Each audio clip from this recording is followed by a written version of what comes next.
dad la dulmay baan kaga yimid jeelka dad dhibanayaalan kaga yimid jeelka dad aan cod lahayn baan kaga yimid jeelka dad muxuu ahaayey lagu dulmay si un loo dulmay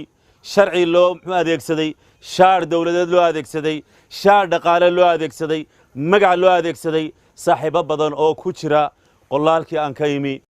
kulanti wacan wanaagsan daawadayaal idilhaantiinba halkaad naga daawanaysaan waa rugta TV daawade haddii ay markii kugu horreysayna soo boqoto fadlan kanaalka subscribe noo saar sidoo kalena fiidiyoga like saar daawadayaal maanta waxaan ka hadli doonaa laba mawduuc xasaasi ah ta koowaad waxa weeye wariye Coldoon oo haatan xalis ugu jiray mar kale loo taxaabo xabsiga dhexe magaalada Hargeysa qodobka kalena waxa uu yahay daawadayaal jilaaga iyo abwaankii Shucayb Yare oo haatan isaga xabsiga loo taxaabay goor dhaweyd xalay ahayd daawadayaal haddii aynu ka horreynaa arrinta Cabdimaalik Muuse Coldoon ayaa waxay ka hadlaysaa khudbad ama kelmadu dhawaan ka jeediyay magaalada Oodweyne halkaas oo lagu soo dhaweeyay iyadoo ku beegnayd munaasabadii 26 Juun oo haatan lagu jiro wiig ay u asteeyeen Soomaalidu wiigii dabaaldega oo ka bilaabmaya 26 Juun daawadayaal khudbadda uu halka ka jeediyo dhowr dhinac taabanisay ayaa waxa uu ka hadlayay inuu jeelka kaga yimid dad dulman dadkaas oo aan haysan cid u hadla iyo cid u hadasho toona daawadayaal Coldoon waxa uu sheegay inuu kaga yimi xabsiga dad dulman sidoo kale isagu aanu waxba qabinbe ee uu la yaabay uu kuna waana qaatay awna ka soo bartay 10 halkaas uu ku xidhna daawadayaal haddaba maxaa dhici kara haddii uu Coldoon soo wada halgankiisa daawadayaal Coldoon waxaynu ku baranay la dagaalanka dulmiga musuqmaasuqa cadaalad darrada iyo u doodida dulmanaha aan hadli karin daawadayaal Coldoon ayaa dhawaan waxa uu gaaray magaalada Oodweyne halkaas oo lagu soo dhaweeyay haddaba kelmadu ka jeediyo aan clip dheer idin ka hayno ayaa waxa ay ku saabsanayd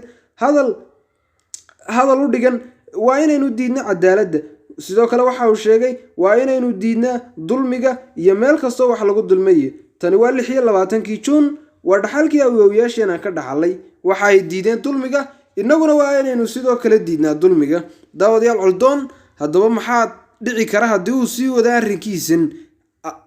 cadaynta xaqa daawadayaal Coldoon halka Oodweyne lagu soo dhaweeyay khudbad uu ka jeediyay ayaanu kalibiyo dhaadheer idin ka haynaa bal marka hore daawadayaal fiidiyoga nala eega tanka bisha 6 1960 ayayna xasuusinaysaa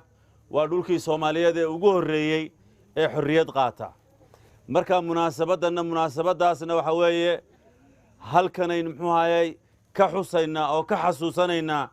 inaynu ahayn dad gumaysi diida dhulkan ayuu ahaa dhulkii gumaysiga lagu diiday ee dhulkan hadda loo yaqaan Somaliland ayuu ahaa dhulkii gumaysiga lagu diiday ee xorriyadda gumaysiga muddada dheer soo jiitamayay ee la qaatay sida awgeed waa inaynaan ogolaan gumaysigii hadda wuxuu isu bedelay gumaysi dadban buu isu bedelay good iyo abees baa isbedelay garanna maysaane bimacnaa mid kala yimi waxa weeye gumaysiga waa inaynu diidnaa munaasabadani waxa weeye 26 Juun inaynu niraahno maaha laakiin gumaysi kasta waa inaynu diidnaa gumaysi kasta oo imika aan toos hayn waa inaynu diidnaa mid dhinaca waxbarashada inaga soo galaya waa inaynu diidnaa mid xagga dhaqanka inaga soo galaya waa inaynu diidnaa mid xagga siyaasadda inaga soo galaya waa inaynu diidnaa si aan toos hayn baa la isu gumaystaa gumaysiga waa inaynu diidnaa awoowayaasheen dhulkan bay inoo ilaaliyeen dhulkan ay inoo ilaaliyeen ilaalinta ay ilaaliyeen ayaynu maanta ku joognaa daawadayaal Coldoon sidaa uu tibaaxay waxa uu sheegay inay ka jiraan wadanka gumaysiyo tolmoon ama gumaysiyo aan toos ahayn oo dadban kuwaas oo lagu la kaco dad badan waxa uu sheegay inuu kaga yimi jeelka dad badan oo dulman kuwaas oo aan haysan cid u hadashay cid u doonato wuxuu yiri anigu waxaan lahaa taageero iyo shacab si fiican taageero iyo halgama kuwaas oo ka xumaaday kana dhiidhiye xaragayga hadiya habeenna igu doodi jiray baraha social media kala duwan iyo meel kasta ay awoodaanba balse kuwani ma ay haysan cid u hadasha mana aqaanaan daawadayaal arrinta Shucayb Yare waa inoo dhamaysaa bal fiidiyogan nala dadkaasi waa dad cod u baahan dadkaasi waa dad garab u baahan qofka la soo qabanaya eedaasuu leeyahay baa la odhanayaa dembigaasuu leeyahay waad rumaysanaysaan waxaad odhanaysaa mar hadday maxkamadu xukuntay waa sax maaha wax kastoo maxkamadu xukuntay ha odhanina waxa weeye waa xaq maaha xaq maxkamad yaa fadhiya qof kula midaa fadhiya wuu khaldami karaa wuu daalim u noqon karaa waxa weeye waxaan idinkula dardaarmayaa inaad dhexdiina ka diidaan dulmiga inaad ka dhexdiina ka diidaan taasaa dardaarankaasaan idinkula dardaarmaya ha ogolaanina mid ka mida in dhexdiinna laga qabto la soo dulmo adigoo isle adiga kugumay dhicin laakiin maxaa kaa galay taana ha ogolaanina haddaad maanta ogolaatid isaga berri waa adiga haddaad maanta ogolaatid isaga berri waa adiga way kugu soo socotaa waxa weeye adduunka kale waxaa ka jira qof ka mida muwaadin dal ka mida haddii la dulmo waxa weeye muwaadiniinta gobollada kale ayaa u kacaya ninkii George Floyd muxuu ahaayey luqunta lagaga istaagay muxuu ahaayey isagoo le ma neefsan karayo la baktiyey ee la dilay dhammaan gobollada Mareykanka waxa weeye waa laga bannaan baxay Mareykankiina waa la gilgilay maxay isu haayeen dadka waxbay sumay hayn waxa laga yaabaa kala diin bay haayeen baa laga yaabaa kala midab bay haayeen laakiin maxay aaminsan yihiin waxay aaminsan yihiin ninkan waxa weeye haddii aad maanta ka aamusid berri bay ku imanaysaa taana waan idinkula dardaarmaya marka cadaaladdan ku dheeraaday cadaalad baan idinkula dardaarmaya cadaalad dhexdiina muxuu ahaayey ku dhaqaan idinkula dardaarmaya haddaan ka imaado muxuu ahaayey dardaaranka cadaaladda waxa weeye gobolkii daad mareen maadaama uu noo yeedhay oo annakuna halkan aanu nimi waadna sharafteen waanad mahadsantihiin se waxa weeye waxaad naga filanaysaan annakana kolley maamuus bay tahay oo wax ku beddelan maysaan sida aan qabo oo odhan maysaan cabdow waxa noo qabo laakiin annagana way naga go'an tahay gobolkan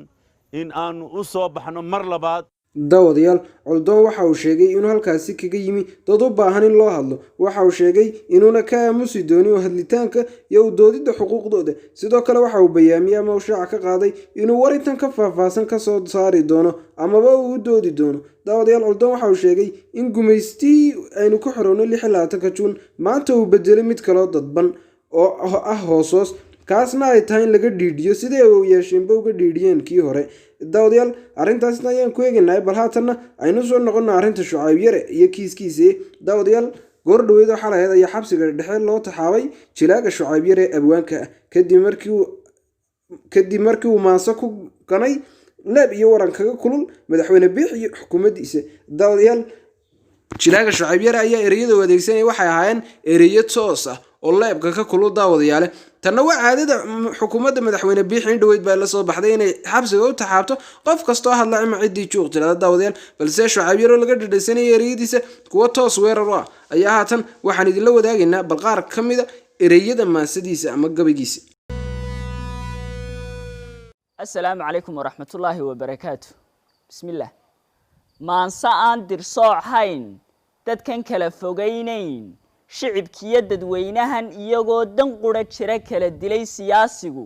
isku duubnidoodiyo jecel doodahoodoo qarannima u daran tahay misna diradiraaliyo marna ducaducaynjaan dacal qura ka soo gelin ayay laabtu dihatoo dibnahaygu mariyeen hanqalkiyo daruurii cirkii roobkii noo da'ay daadkii qulquli jiray doogii ku soo baxay ayaxbaa ku soo degay weli shicibku doog raac iyo weeye doog dhabad wixii daaqnaq noo baxay may daaqin xoolii dar quraa dalkii cunay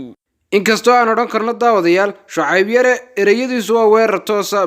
waana run cad haddana ma ahayn in la xidho sababtoo ah caalamka dimuqraadiyadda sheeganaya ma jirto wadan qof afkaartiisa cabiray loo xidhaa isaguna waxa uu cabiray afkaartiisa balse xukuumadda Somaliland ayaa baryahan aad u kakan oo ah mid dhinac u janjeedha kana soo horjeeda in dadku afkaartooda cabiraan daawadayaal taasina waa mid xaqiiqo ka jirta geyiga Soomaalida gaar ahaan gobolada waqooyi ee Somaliland daawadayaal